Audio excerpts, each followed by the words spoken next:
Hello, thank you for being here. My name is Ben Peterson. I'm a third-generation rancher and member of the board of directors for Montana Farmers Union. I'm speaking to you today on behalf of the Montana Cool Coalition, and for these purposes will serve as the moderator of this event this afternoon. Personally, the issue of labeling matters to me because I am very proud of the beef I raise and its quality and its safety. I want the consumer to have the choice to choose the safe, quality beef we raise over the foreign beef of questionable quality and safety. With me here today are leaders from our other coalition members, including the U.S. Cattlemen's Association, RCAF, Northern Plains Resource Council, Montana Cattlemen's Association, Abundant Montana, Montana Farmers Union, National Farmers Organization, and the Intertribal Agricultural Council. Together we represent the majority of Montana cattle producers in this state. We've called this press conference because we feel that Montana's long and proud history of growing and raising food for our local communities and for communities across this nation is at risk. For more than a decade, 4 multinational meatpacking conglomerates, JBS, Cargill, Tyson, and National Beef, have held sway over the international beef and pork markets, using their wealth, influence, and intimidation tactics to keep mandatory country of origin labeling, otherwise known as MCOOL, off of products sold in the U.S. This has caused serious damage to the American cattle ranchers, not to mention the American consumer. Montana's state legislature knows this, and last year passed a resolution urging Congress to implement MCOOL for beef. This issue affects everyone who eats or raises beef. Montana ranchers are very proud that we raise the highest quality and safest beef and believe that if consumers truly know where all their beef came from, they would choose us first. Consumers deserve the ability to know where their beef comes from. Montanans will not accept a farm bill without MCOOL. American families and ranchers win if MCOOL is restored. Consumers deserve the right to choose beef born, raised, and processed in the USA. And ranchers deserve the right to an honest market. It's high time we restore MCOOL and protect Americans from being fooled by subpar foreign beef. And now I'd like to pass the microphone to Bill Bullard from RCAF, who has prepared a statement. Thank you and welcome. Today there are some, albeit very few, voluntary labels available in the marketplace when you purchase your beef. But for the most part, you don't know where the beef that you purchased actually originated, whether it was born, raised, and slaughtered in the United States, or if it was imported from any one of the 20 different countries that we import beef from. This lack of this transparency has devastated consequences for our cattle producers across the United States and in Montana. And foreign producers are operating under weaker labor standards, environmental standards, safety standards than are required here in the United States. As a result, even with strong consumer beef demand, the United States has lost more than half of its beef cattle operations just since 1980. And Montana's rural communities have paid the price. There are just 4 multinational meat packers controlling 80% of the beef market, the fed cattle market. And Montana producers sell cattle to these packers, who then decide whether to label the final product. And although packers have full access to origin information, they choose not to disclose it. All imported beef arrives clearly labeled when it crosses the U.S. border with its country of origin, and all imported cattle carry permanent brands and other markings to identify them as foreign-born. But once the packers take possession of this beef and these cattle, that information disappears from the packages that Montanans are purchasing at the grocery store. The United States isn't producing enough beef to feed itself, and global packers routinely are using imports to fill the supply gap, undermining efforts to rebuild America's and Montana's cattle herds. The USDA's final rule for product of the USA doesn't solve this problem. It keeps labeling voluntary and does not apply to imported products. Packers, as we've learned, will not label imported beef unless the law requires it. Mandatory country of origin labeling is a lifeline for Montana and for American agriculture. It protects Montana consumers from being misled, and it protects Montana producers from being outsourced by foreign beef and cattle. The cattle industry is the single largest segment of American agriculture, generating approximately $100 billion annually. In Montana, it's $2 billion annually. And the meat packers claim that mandatory country of origin labeling would impose new requirements, costly new requirements, is unfounded. Mandatory country of origin labeling has been in effect for fish, fruits and vegetables, certain nuts, chicken, and lamb since the mid-2000s, and there hasn't been complaints of burdensome costs from either producers or consumers. In fact, increased demand for U.S.-born and raised beef would encourage more domestic sourcing. Restoring mandatory country of origin labeling would revitalize rural communities, create jobs, support small businesses, and strengthen community infrastructures all across Montana. It would also improve America's food security because hundreds of thousands of family-scale farms and ranchers provide the greatest resilience in the face of supply chain disruption, economic outbreaks, or natural disasters. The only way to restore mandatory country of origin labeling is for Congress to pass legislation. They have introduced such legislation, the American Beef Labeling Act and the Country of Origin Labeling Enforcement Act. And they're already introduced, and they can be passed in the next Farm Bill, as Ben just described.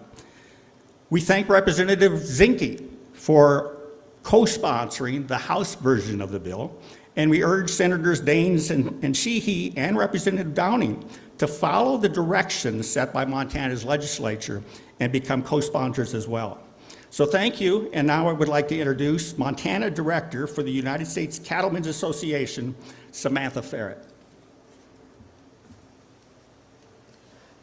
Thank you, Bill. And thank you all for being here today in person and virtually. My name is Samantha Ferret. I'm a fourth-generation Montanan and agriculturist. I actually grew up on a small family hog farm near Toston, where my husband and I now are on his family's more than century-old cattle ranch. We raise commercial and registered limousine cattle and dabble in some direct-to-consumer beef sales. Advocating for agriculture and the cattle industry is my life's passion. I am honored to be here today as a member of the United States Cattlemen's Association, serving on the board of directors representing all of Montana and serving as the chair of the USCA's Truth in Labeling Committee for this past year. I'd like to thank Congressman Zinke again for co-sponsoring Congresswoman Hageman's bill to revive mandatory country of origin labeling. Representative Zinke listened and delivered after a great conversation this past summer with members from our Montana Cool Coalition. Thank you for taking the initiative and supporting Hageman's bill. And now I'd like to tell you why MCOOL is a goal and why we urge the rest of the Montana congressional delegation to support COOL. I believe MCOOL will give power back to the American cattle producers and provide transparency in labeling for consumers. People want to know where their food comes from. There shouldn't be any misleading information on beef sold in the grocery stores or at restaurants or at meat counters. But right now, the label on that beef doesn't tell the truth. Everything else in the grocery store is labeled, from your shirt to your shrimp, except for the beef and pork our families raise. Why is beef not labeled? Why is the country of origin not revealed to the consumer? This is a societal wrong. It is unlawful to not tell the truth about where our beef comes from. This is no accident. It's a choice that benefits the meat packer concentration and takes away the rights of the U.S. producers and American consumers. Mandatory country of origin labeling will fix that. MCOOL gives producers deliverable credit for their product and gives consumers answers to their questions. When a steak is labeled product of the USA, it should actually be from cattle born, raised, and processed in the U.S., not just run through a U.S. packing plant at the end of an intricate supply chain.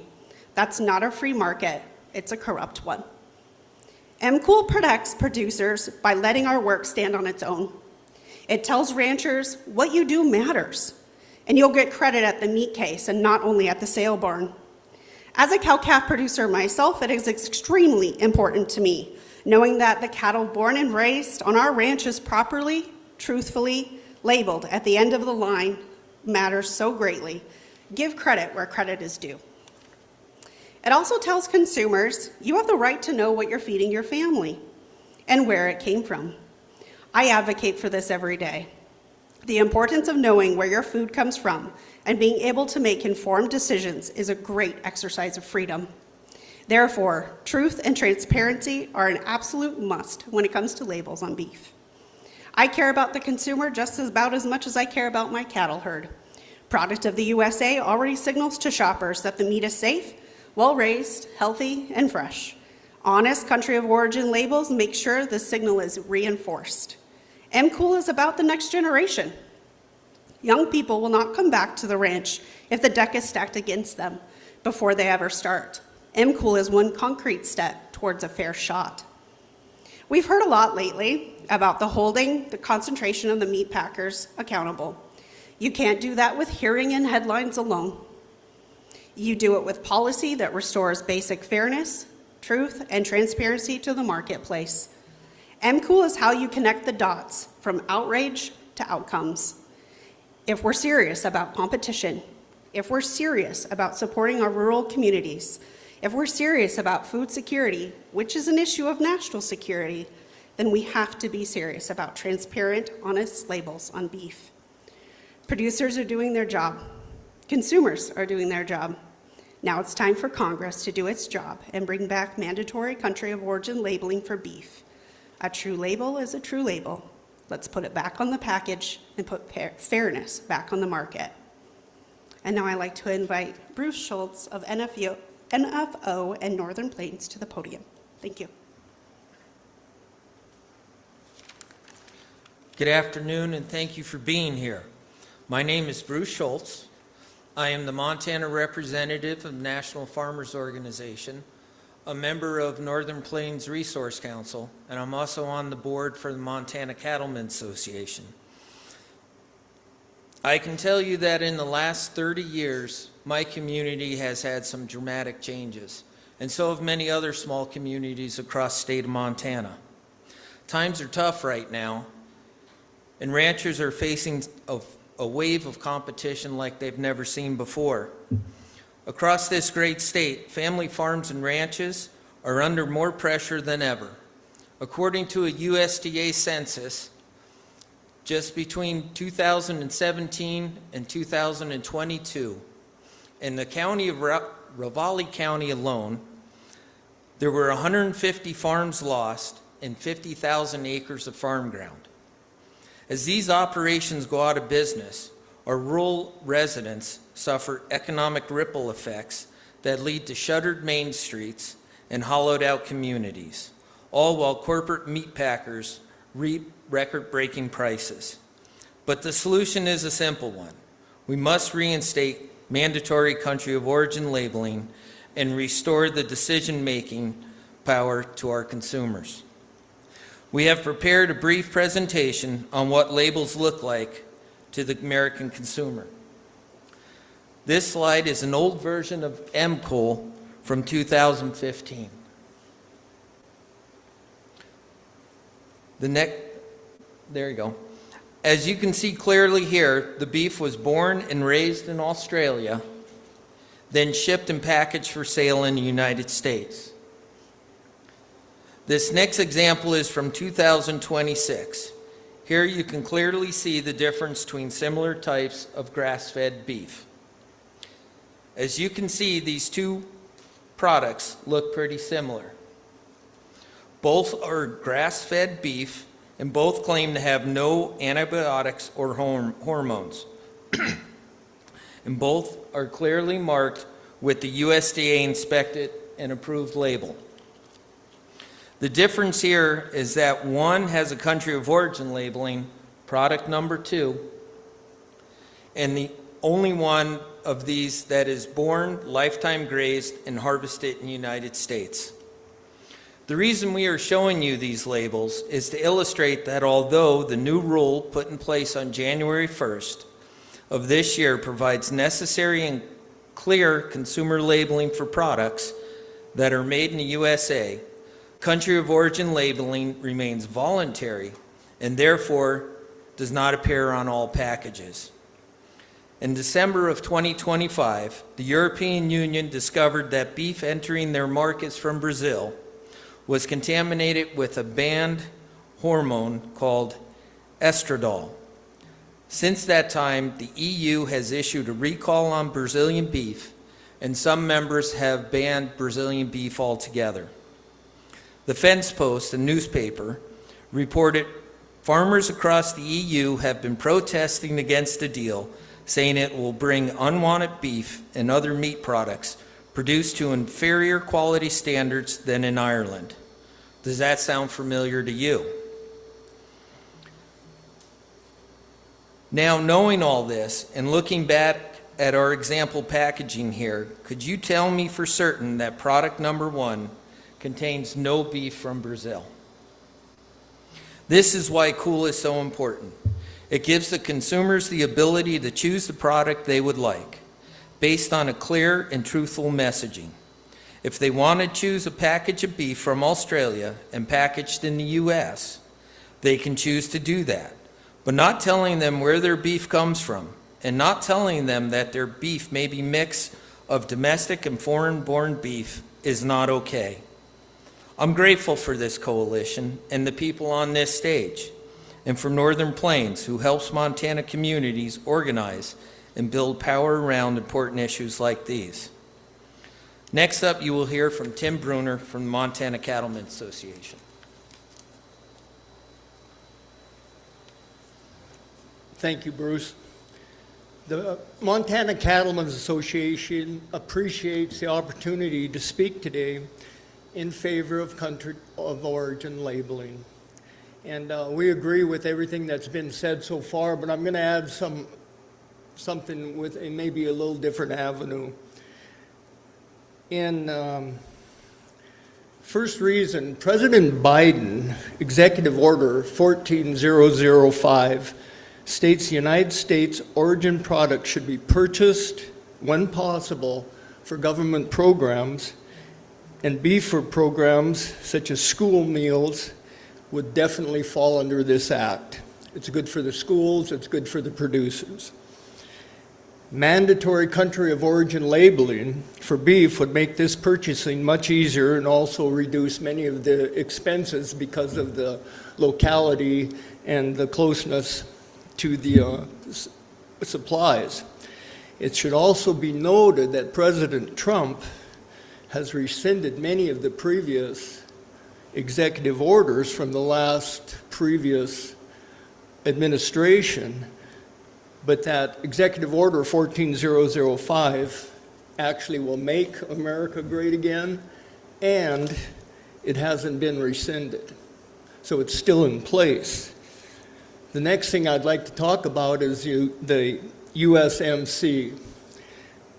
And it went into effect in 2020 during President Trump's first term. The trade agreement, as we all know, is between Canada, the United States, and Mexico. Well, that's another thing that's coming up for review. And there's 3 different options, basically. Really, there's 4. First one, renewal as is, which in the political climate right now, I doubt that will happen. The second one is revision with amendments, which is possible. Third one is to see what happens with the tariffs and what they are causing and how that will affect our neighbors to the north and to the south.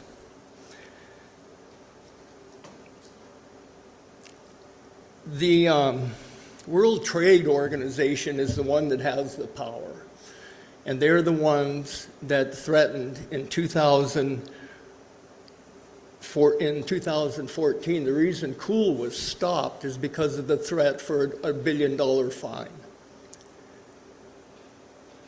And that is the reason that COOL is not in effect now. Everybody here and everybody in the state of Montana, anybody in the cattle industry should know how important the beef industry is to Montana.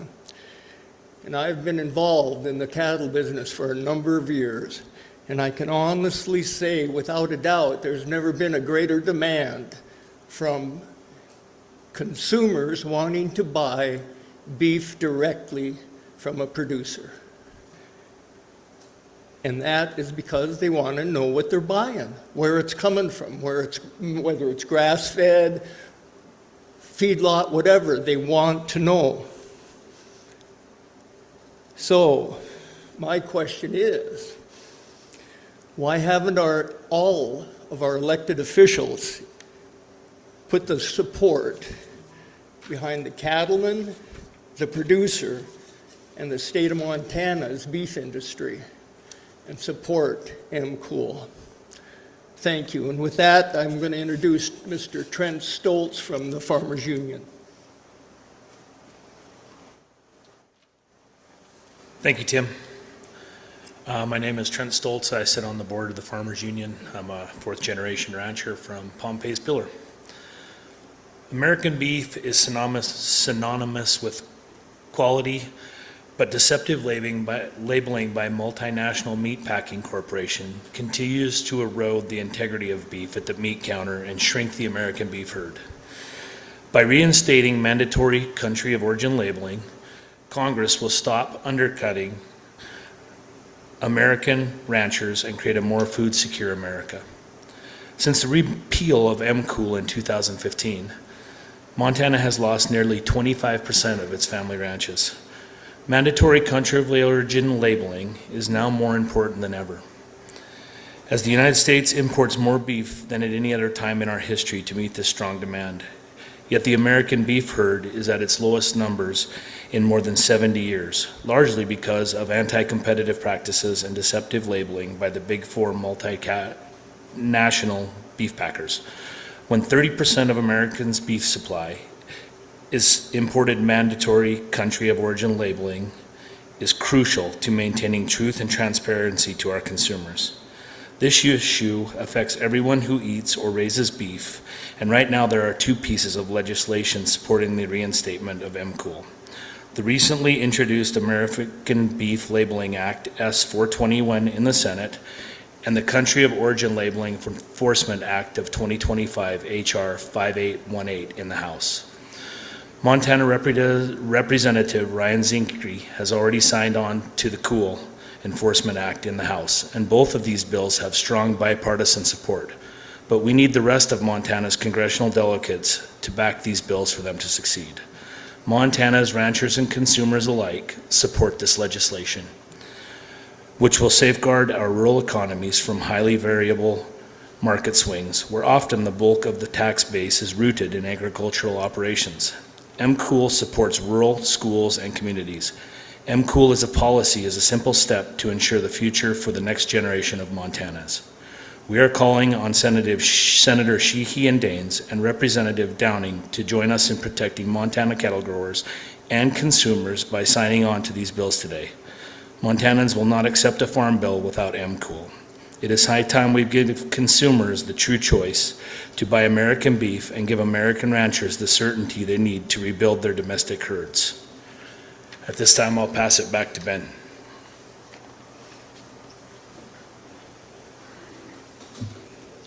Thank you.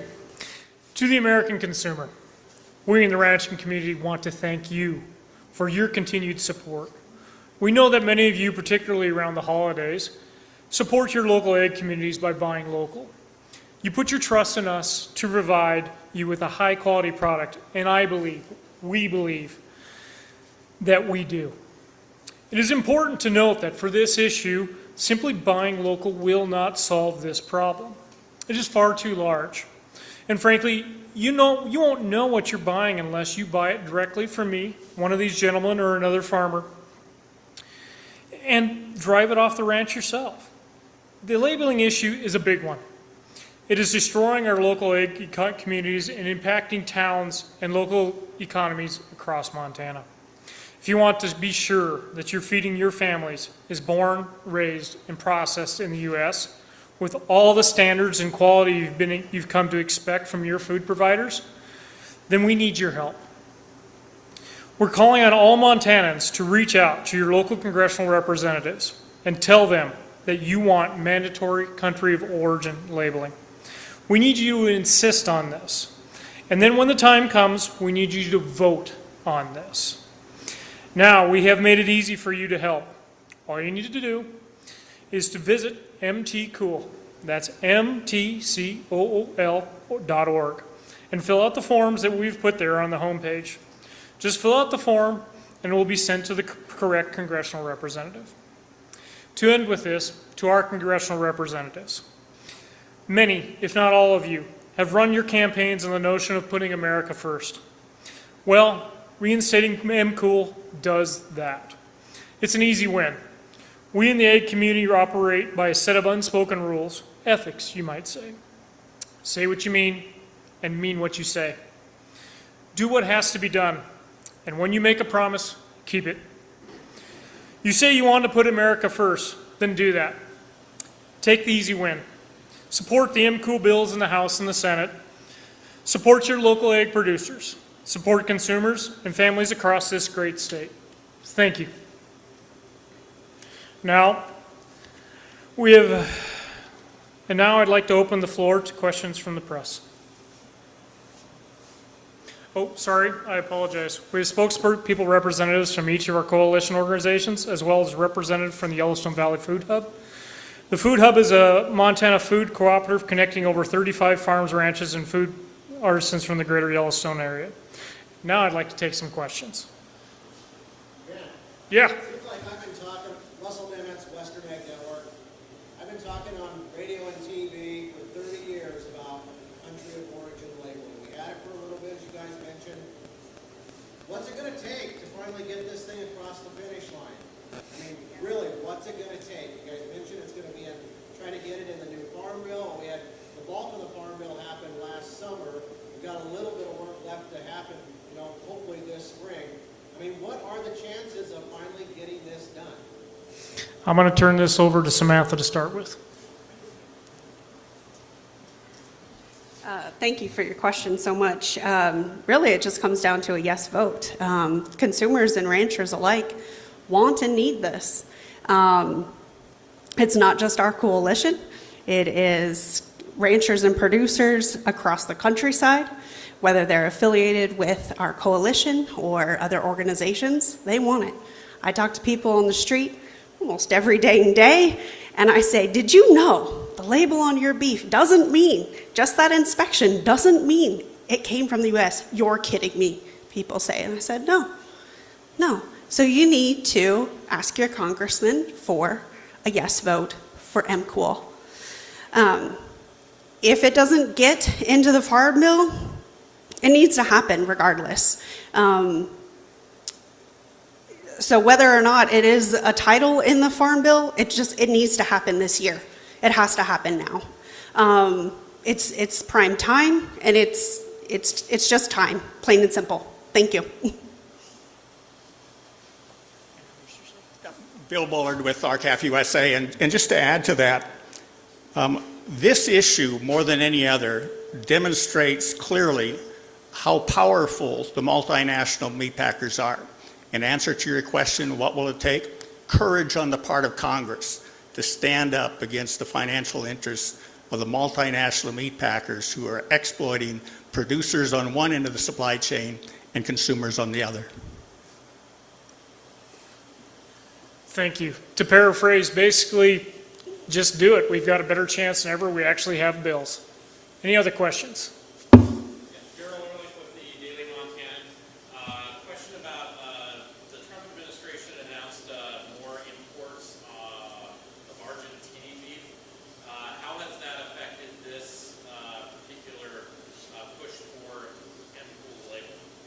The question is about the Trump administration's promotion, if we would say, about Argentinian beef and how that affects this push for MCOOL. Do we have somebody specific? Introduce yourself. The amount of beef that Argentina could export to the United States, 80,000 metric tons, would have nothing to do with the value, the process, anything with the beef. It's so minor. The majority of that beef would be used for grinding, which will go into hamburger products, but we are getting to be kind of a hamburger society the way it is.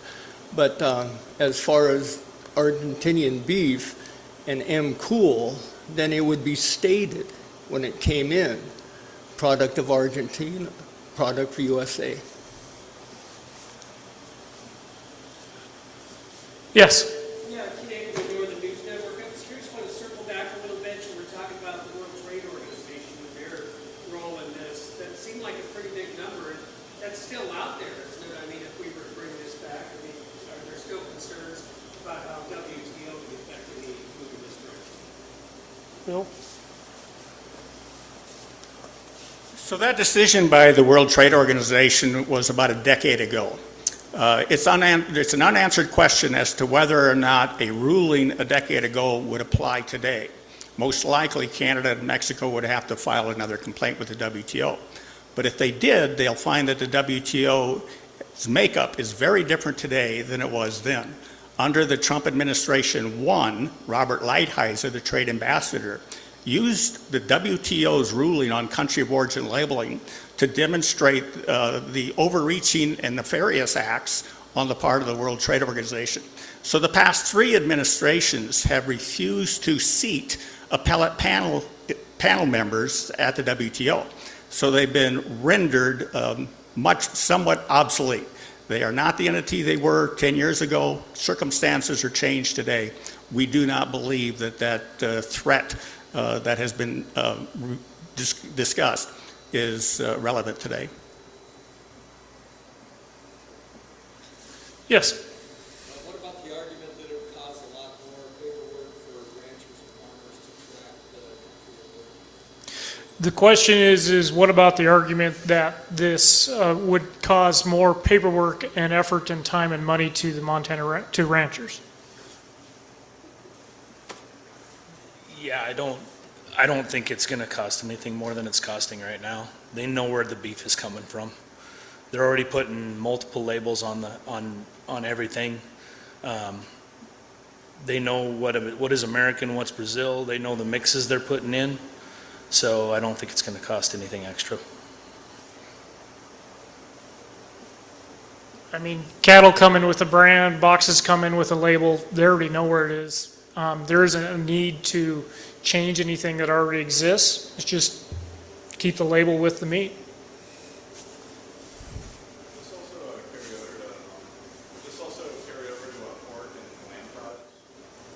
The question is would this also carry over to pork and lamb products? What we're asking for right now is mandatory country of origin labeling for beef. There is cool on lamb products. There is not on pork, but that is not what we are asking for at this time. Thank you. Yes. Yeah. Is your problem, I mean, you're talking about both consumers and producers being squeezed on both ends. Is something, I don't want to play devil's advocate, but I do as well. Is something as simple as a label going to save the cattle industry, or is your beef, pardon the pun, really with the packing, the multinational packers? So the question, to paraphrase, is are we going after... Is this nibbling around the edges? Is this just nibbling around the edges and we're just trying to put the big packers out of business? Is that what you're asking? I'm not asking put them out of business. I'm asking, is this really going to help? Is a label on a product going to save the cattle? I guess the question is, will a label on the product to the consumer save the cattle industry? Does somebody want... Okay.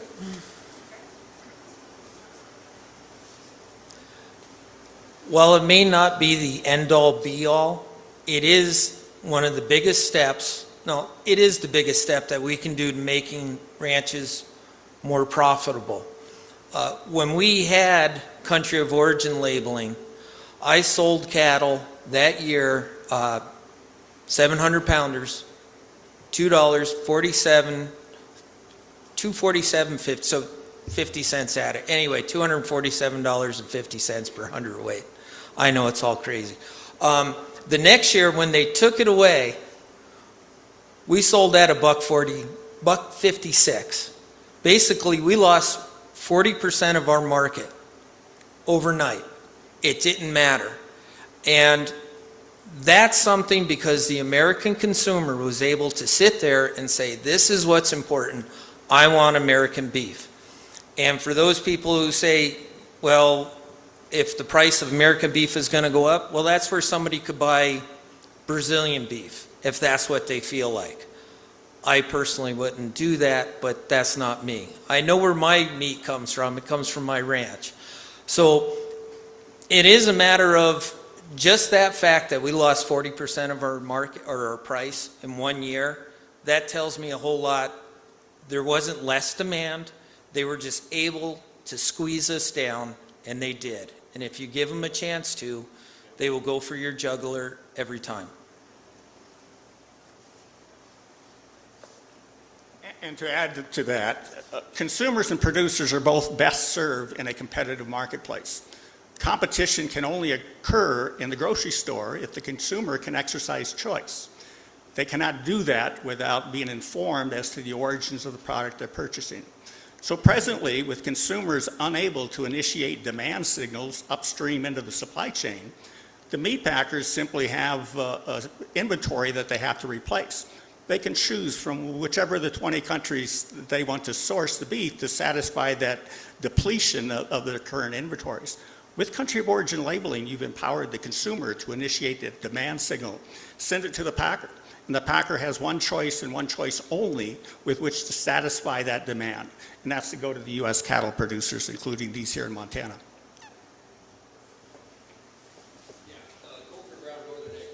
Curious about the role that the new product of the USA label definitions play in this. The question is how does the new product of the USA label play into this? Basically, that's, oh, no. Basically, that's a voluntary program. It doesn't tell that label does not have to go on all meat. So we're asking that all meat be labeled to actually be honest with where this product comes from. All we're asking for is truth in labeling across the board. Yep, yes. You heard any response from Sheehy and Danes? Yeah. Yeah, I visited with Senator Sheehy in May of last year in his office in D.C. I also visited with his staff in Bozeman earlier this in this fall, and the question is, what does the other side say? And I said, I don't know, go ask them. So what I hear from them is that they're concerned about the packers not making as much money. The packers make a lot of money. Have you seen box beef prices lately? And they, so the big packers set prices, and then the small retailers buy those at those box beef prices.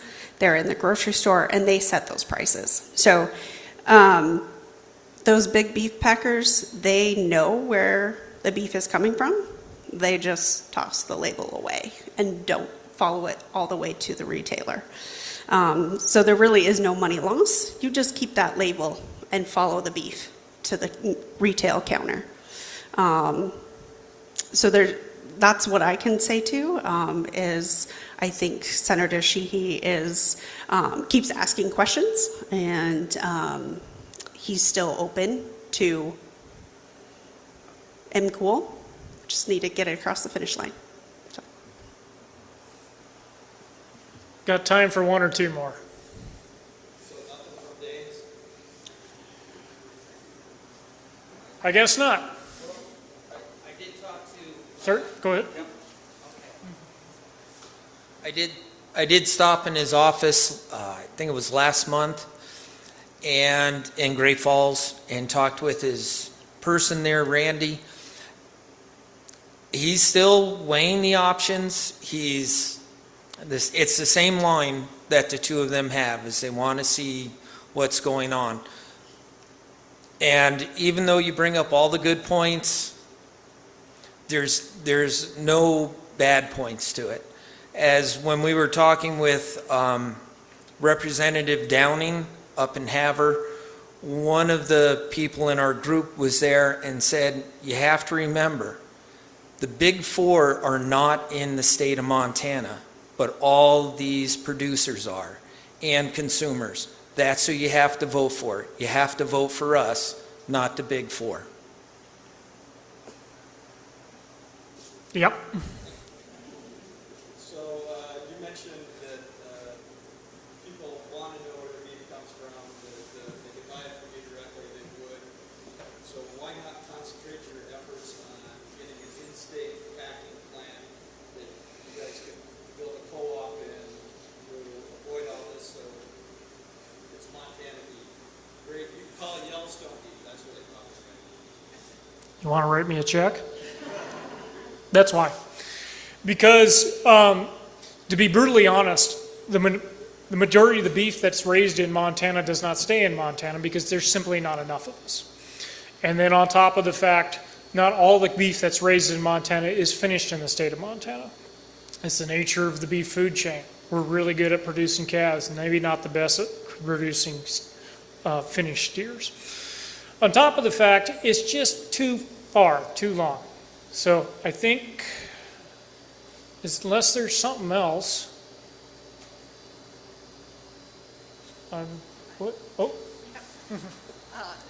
Just would like to reiterate that there are 2 meat processing cooperatives in the state of Montana, the Montana Premium Processing Co-op in Havre and the Glacier Processing Co-op in Whitefish that serve our member producers quite well, but we simply don't have the capacity to provide all the beef that Montanans demand, nor the USA. So we are not just asking for cool for Montanans, we are asking for cool for all American ranchers and American consumers. We still need big packing plants. We just need them to be honest and true. Thanks. How are their sales? Whose? Packing plants you do have? I cannot speak to that. Sorry, I don't know. right now, those sales, basically, we can't keep up. So with Glacier, they're currently expanding up there in the Flathead area and premium processing up in Havre, they're expanding as well, and they can't keep up. Add to your previous question, one thing, to build a packing plant that will actually do the work is going to cost you between $700 million to $1.2 billion. They planned a packing plant outside of Great Falls. I talked to an engineer that actually tried to bid on that. It was a pipe dream because, number one, the state of Montana cannot provide enough animals, finished animals, for it to be feasible. And then you start adding trucking in, and then you start adding trucking out with the finished product. We do, you know, Montana has the best cattle in the world, and that's a proven fact. The calves, feeder calves, and we do not have the population to support a giant packing plant. Thank you very much. We greatly appreciate everybody's participation and questions. In respect for your time, I'll now close the formal Q&A.